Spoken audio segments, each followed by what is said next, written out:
code Panda without any assistance at all. Then we start to see some assistance of first level, second level, it can be ABS, things like that. And here we reach one of the barrier because till the level 2, the driver is the shifting command. He has the power to do everything. Starting from this to the level number 3, there is some what's it called conditional automation. So in certain situations, the system, so the car, should be able to take decisions regardless of the driver. One example, already in evaluating the cars that you see today, there are cars that doesn't allow you to hit a wall. Regardless what you do, you can run as fast as you want. If it's able to understand there is a wall, it will brake automatically. No matter, no, it's not possible to suicide with this kind of car. Not in that way, in other ways, yes. So, going from the level 2 to level 3, this is a major step in the industry. So you can read the details here, it's something boring, but okay, this is public, just look for SAA J3016. And why this is important? Well, road safety, of course. Autonomous system for cars should be able to avoid that one car hit another one, for example. Style of mobility, I love this one. You know why? So if you drive a lot because you are sales representative of some cosmetics, you're always in the car, you maybe want to be more relaxed because when you go home back to your family, you want to be more relaxed. So maybe it's important that you are not too much stressed when you drive hours and hours in the highway. So this is very important. For example, jam assistant. So when you are in a traffic jam, this system may help you to accelerate slowly, decelerate slowly. You don't have to push every time the accelerator. You can listen to your music and everything, blah, blah, blah. You can check. The car will handle this automatically as for our speed limit. Okay? Then, economy opportunity. Economy means lots of things. You save, the driver save gasoline.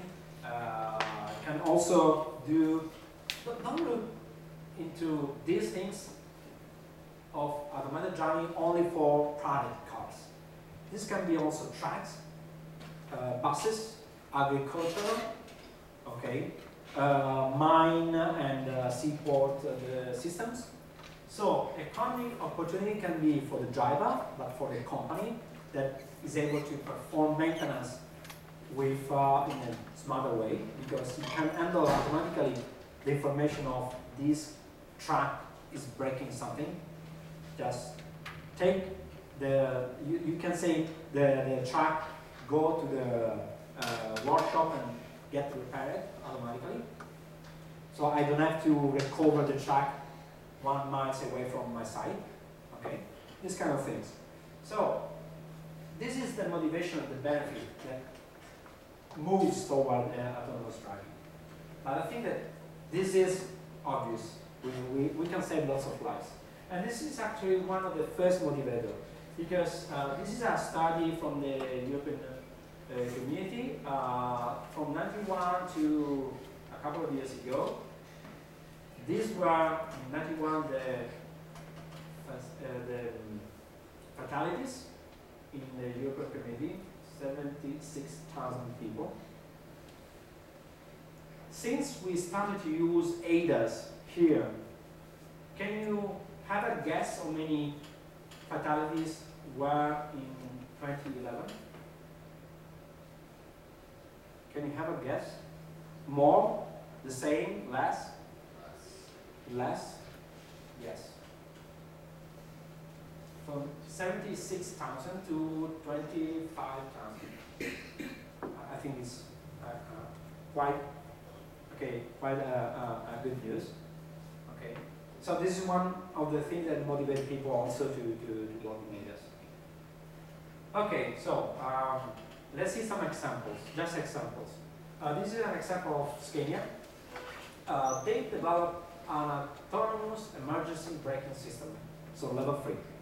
So basically, the vehicle, so the truck, should be able to brake autonomously, even if the driver is listening to music, is sleeping, or is watching the girls, or whatever, should brake autonomously in order to avoid to hit what's in front of the vehicle. And this is an example. Well, this is not an example. This is the final product in action. This is already available in the market. Play? I think they have to give it manually, sorry. It was supposed to be, okay. Can you see? Because it's a little bit dark. Yes. We will see it from another angle. Okay.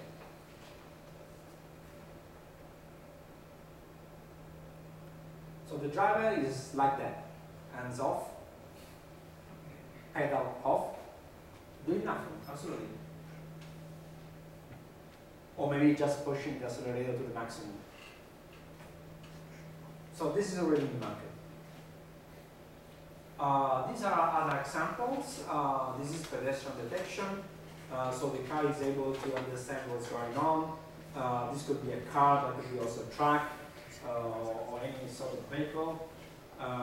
It's important to understand when there is a pedestrian that needs to cross, because it should be able also, for example, to detect pedestrian crossing. So the pedestrian has the right to cross, so it can decelerate, even stop. And what we can do with our tools, most of you already know that you can work, for example, in the control algorithms. This is classical for people working with Simulink. For all the sensors, for radar sensor, vision sensor, LiDAR sensor, all these algorithms, some of them are already available in Simulink since years. Something was added in the latest releases. And this allows you to basically go and, let me say, connect the algorithm for the data and the control algorithm all together. And this is what's happening in all the major automotive industry today. From FCA to Ferrari to BMW to Porsche to whatever. All the companies. Oh, no one is out of this context. And this is another example. Now, this is let me say, this is a free, it's a free plus. So it's not only a free, so it's autonomous, but you also take other specific decision in place of the driver. Because what's happening here is that collision avoidance that will be mandatory for automated driving in the near future. So this will be mandatory. So it's not something that, yeah, maybe yes, maybe not. You want to produce a car, you will need to have this one in your car, sooner or later. I don't remember the date, 2021, 2022, I don't remember. So if this pedestrian here is crossing and the car detects the pedestrian here, should it brake or evade? Evade is basically doing something like this, okay? I don't know. The autonomous system should be able to autonomously take the decision based on the surrounding scenario.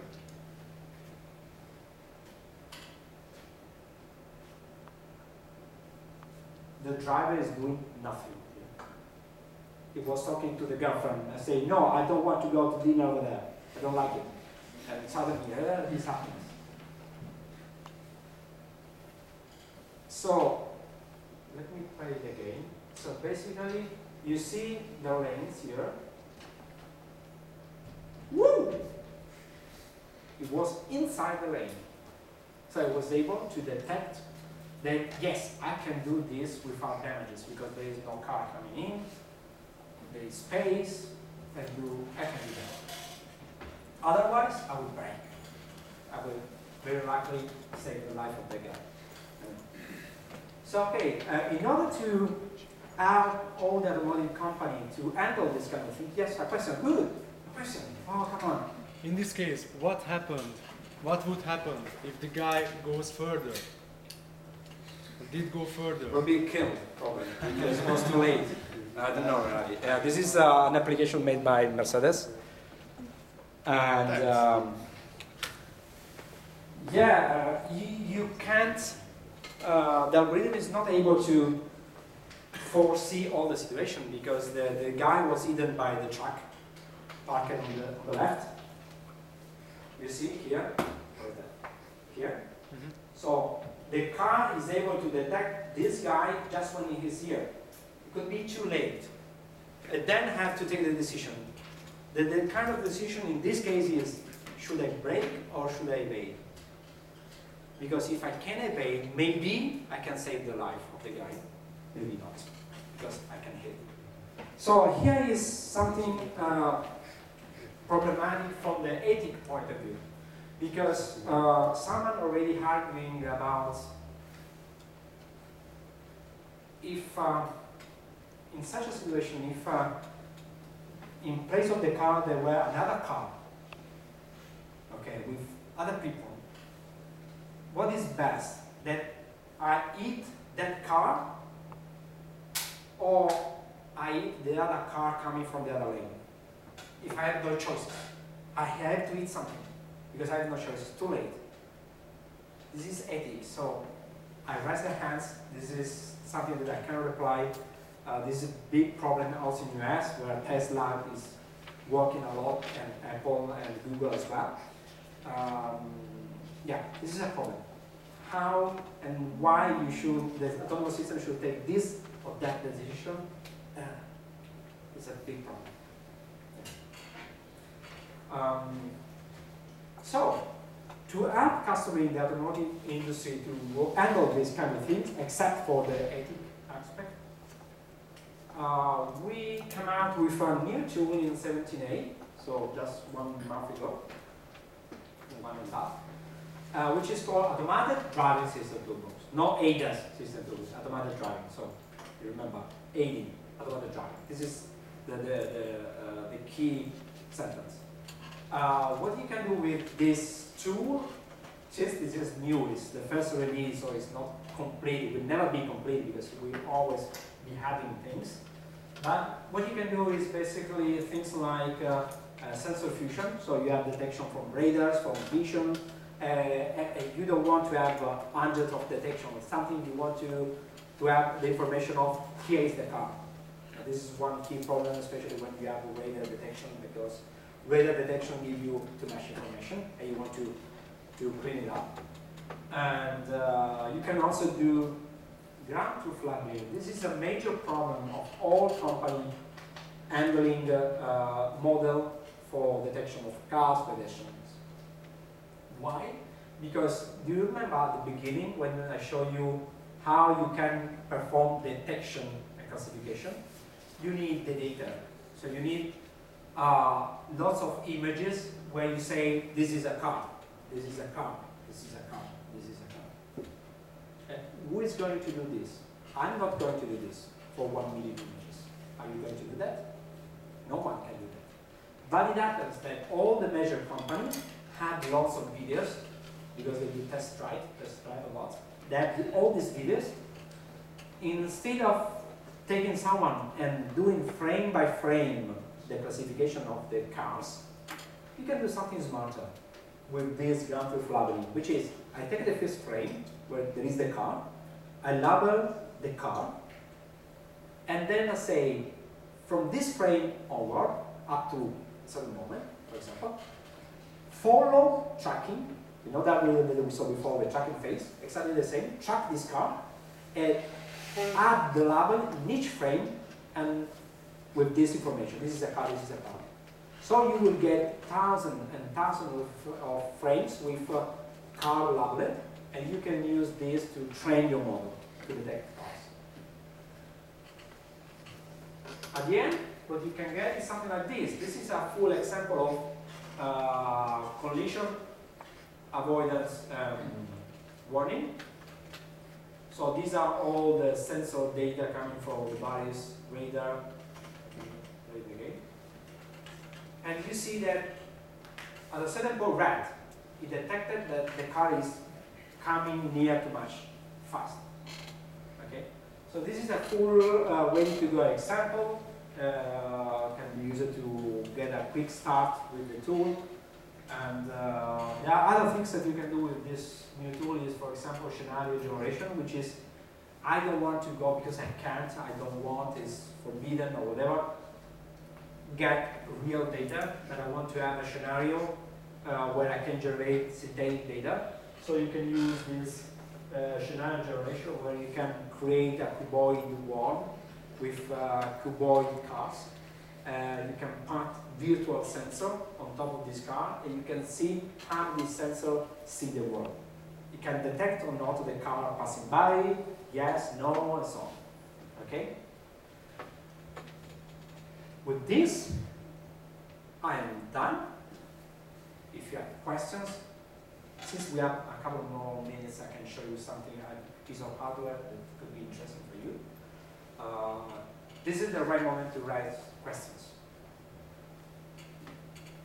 Otherwise, I will ask you questions. I'm not a teacher, don't worry. So, who's the one? Okay. I want to know if there's any plan for now you talk about the safety, the mobilities, and other things. What about the issue of security in terms of communication? Maybe when you feel automated, you talk like. So yes, cyber security, you mean? Yeah. Okay, so I don't have clear information about our plans for cyber security. I know that many companies, especially in the automotive area, are asking for this. And the reason why is that one of the topic about autonomous driving is vehicle to X communication. And this is a hot topic. So vehicle to X is a vehicle communicate some information to the road infrastructure. The road infrastructure communicates something to your car. So you know that there is a traffic jam in 1 kilometer away, so you take another road, something like this, okay? So the answer is, I don't know exactly what will be available in the future. We know, and we actually are looking at this topic because we know that it's important. But we have nothing on the plan so far. But this is quite interesting area. Yeah. So I know that lots of automotive companies are adding experts in this area, but they don't have a clue what does it mean. So okay. It's strange, but it's the reality. So if you don't have further questions, I want to show you something very, very easy.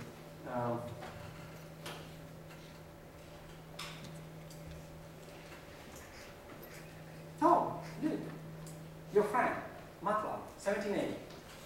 Okay, can you read the text? Okay, don't worry. You can. You don't need to read. Just have a look at what's happening. Let me quickly pick. No, that this was.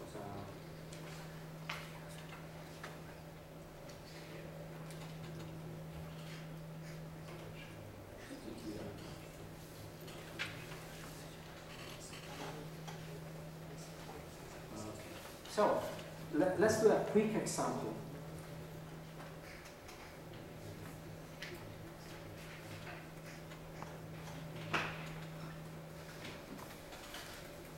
So, this is a piece of Matlab code, very easy. You can see it very quickly, very, very nice. Okay, it's a while loop, and the core of the algorithm is that I grab a snapshot from the webcam and I use this trackball algorithm, which is a very complicated algorithm, 3 lines of code, of detecting a green spot. So it was supposed to be a green ball, but I don't have green balls, I have something green here. I will use it. So let's run it. Why this is important? Because you should be able to, let me see.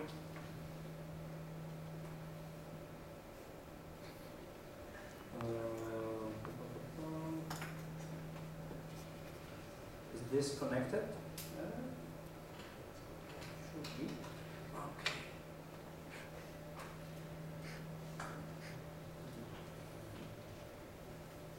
This always happen when, okay, because it was busy with another application, smart guy.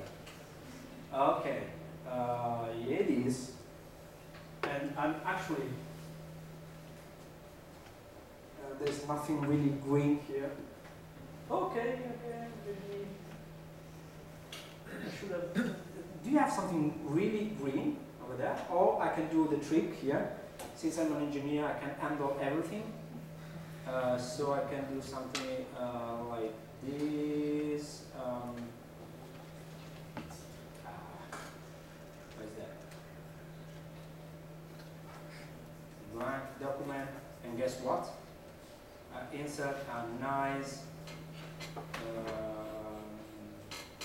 show.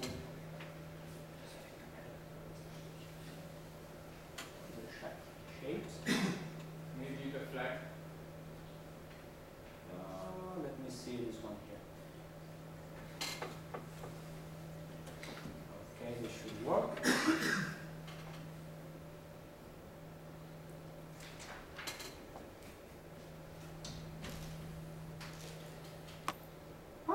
Yeah, it's working. Okay. So is it able to detect? Okay, green bottle. Thank you. Let me see, but it's too far from here. No, it's detecting something, yeah. Thank you, okay. So it's working. It's a very simple algorithm. If you are curious what's happening, is a webcam, basic webcam, connected to Matlab. The Matlab can acquire signal from hardware. So it's a webcam. That's nice so far. Okay, I will need something green later. So keep the bottles over there. It happens also that I have some piece of hardware here. This is a Raspberry Pi 2, so somehow old, but it's good enough. It's connected to the Matlab environment. I'm using a support package for Raspberry Pi, something free that you can download and install in your Matlab, so very easy. And let me do this. Let me clean up everything so I can start from scratch. And now I'm going to take the webcam and plug it on the Raspberry, because I want to use the hardware to acquire the signal. It could be remotely somewhere, far away from home. This is Ethernet cables, could be even something remote connection with Wi-Fi. So it doesn't need to be here, okay? Actually, when I'm in the office, I try to use Wi-Fi in the office. The IT guy comes to see what's happening because the network is down. This is another point. And you can do these kind of things. So the algorithm is exactly the same one. So I changed nothing. Just this is the only change I did. So the webcam now is replaced with the Raspberry 1 webcam. So connected to the hardware. So the bottom is there. Yeah! You see? It's working very well. Okay. Let's see if I can let this one here. Yeah. Okay. So far, it was not fun at all. It was, okay, yeah, now show me something more interesting. No, let me clean up everything. And what I'm going to do now is this one here. I want to make the algorithm running not in Matlab, but in the hardware. So I want to take my algorithm, somehow push it inside the device. So here is an example of simulate model. This is an example I did some time ago. This is using basic simulating blocks, so nothing really fancy, strange, basic simulating. So what I'm going to do is, using the external modality for the Raspberry, this is the same for other hardware, what's happening here is that once I hit they run. This model is compiled in C, translated in C, compiled, sent to the Raspberry. It will be start running in the Raspberry. These two devices, these two blocks here, represent the input of the Raspberry, so the webcam, and the output which is sent back to Matlab, just to visualize. And you see that it's building, so it translating the algorithm into C. It's working. Alright? So you have your algorithm, you want to go toward the hardware, because it's nice when you see the things in the laptop and you want to connect to something. This is one of the ways you can do this.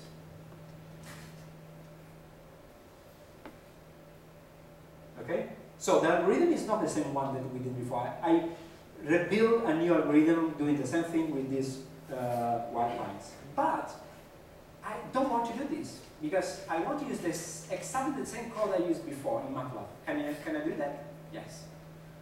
So let's see what's happening. How can I do this one?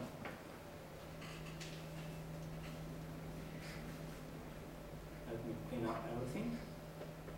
And let me take this example. Now, this example is a similar model that, guess what? I'm calling the Matlab function I used before. So the algorithm is exactly the same. It's just only wrap it up in Simulink in order to deploy it and create the C code for this specific target. So I should expect the same red small rectangle pointing to this green spot over there. Let's see.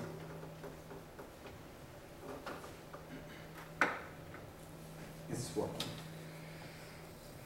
Yeah, this is the code generation report. Yeah, it's working. This is exactly the same algorithm, same file. It's not a copy, it's that one.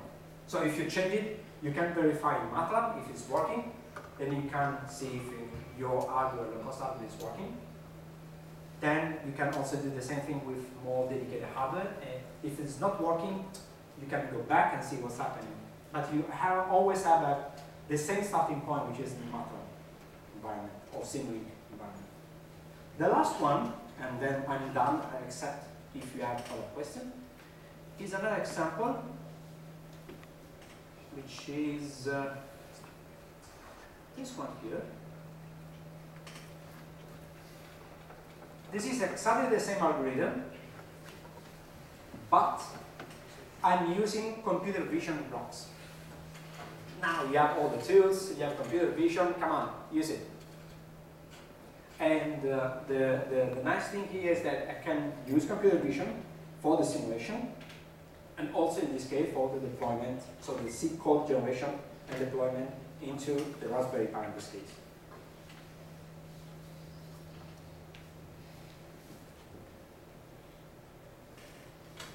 So it's building, it's building.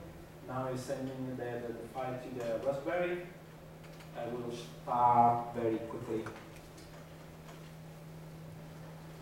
Yeah, this is the code generation report. In a few moments, I will show you what's inside the code generation report and why this is important. I think I know why. I think I know why.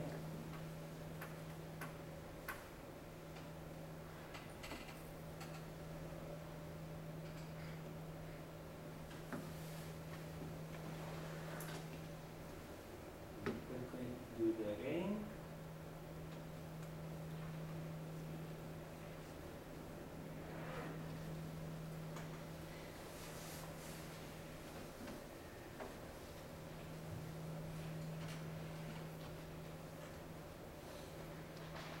So this workflow that you see here, so Matlab coding or Simulink coding, running the simulation, and then trying an embedded device or some prototyping hardware. Now, you don't see the red rectangle because the algorithm is different one, so it behaves slightly differently. But maybe, let me see if I can do this one. It doesn't like this kind of green. So let me see if I can take this one here, but I have to move it. You can't believe, but sometimes I bring with me green post-it. So my colleagues say, why are you bringing green post-it? Because I used to show these things. Okay, so this workflow is key in the industry because you have your rhythm, you have your concept, you demonstrate that your concept is working. So this is Matlab simile. Then you have to go towards the implementation, toward the product, toward the hardware. You can do this. If something is not working, you don't have to change only the last part, but you can move the change toward your concept, your algorithm at the beginning, and you can demonstrate that this change is effective in the algorithm, and then you can go on again. Otherwise, if you don't do this, you will keep two separate worlds. The pure algorithm, then someone should translate everything manually, and then the implementation. There's no more direct link in the sequence. Just for an example, two extreme examples. First, this is what, of course, not for image processing, but for control application. This is what's happening in all the automotive industry when they have to create control for the engines. Ferrari, Lamborghini, Volkswagen, BMW, and so on. They all do this kind of thing. Rhythm, concept, model, the generic code is verified in a prototype or in a small version of the final target. They see if everything is working. Only when everything is okay, they go to the real prototype in the real car, maybe with some test car. Okay, so the Ferrari do this from the beginning to the end. And in the middle, they have also documentation for the requirements, specifications, from the concept to the single line of C code. If something went wrong and they get the C code doing something messy, they can understand which requirements should change or should be modified or what's happening. The second example is Mars rover. The Mars rover went to Mars thanks also to the code generation that we saw before. Exactly the same tool, similarly. The one that you used to do these toys examples has been used in exactly the same way to send the Mars rover into Mars. Exactly the same. Nothing different. Just bigger problem. That's it. So with this, I'm done. My voice is going over. We need to drink a lot of water, no beer. I had one already before. So if you have questions, this is the right moment. So I will stay here a little bit more. I have no rush. I have nothing to do because okay. So questions?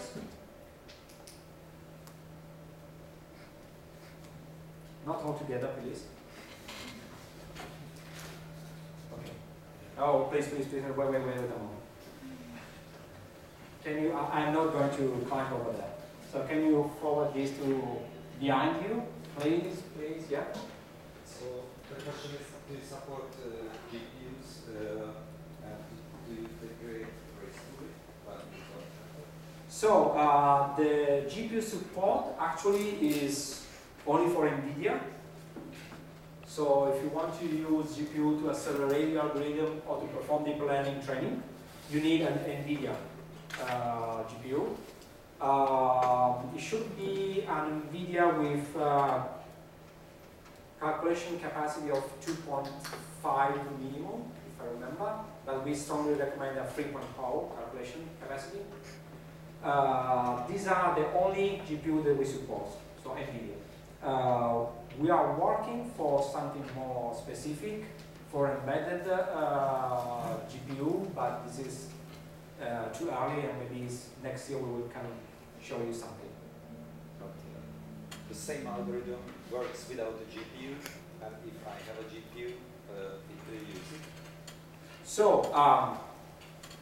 deep learning, so let's separate the two things. So, you can do acceleration of your algorithms, so generic algorithms, with parallel computing toolbox, which help you to leverage the power of your laptop or your server using multi-core and GPUs. Okay, this is for accelerating your algorithm. For deep learning, you only need GPU to train the classifier. This is the difference. Okay? More questions? Time is over, so thank you very much.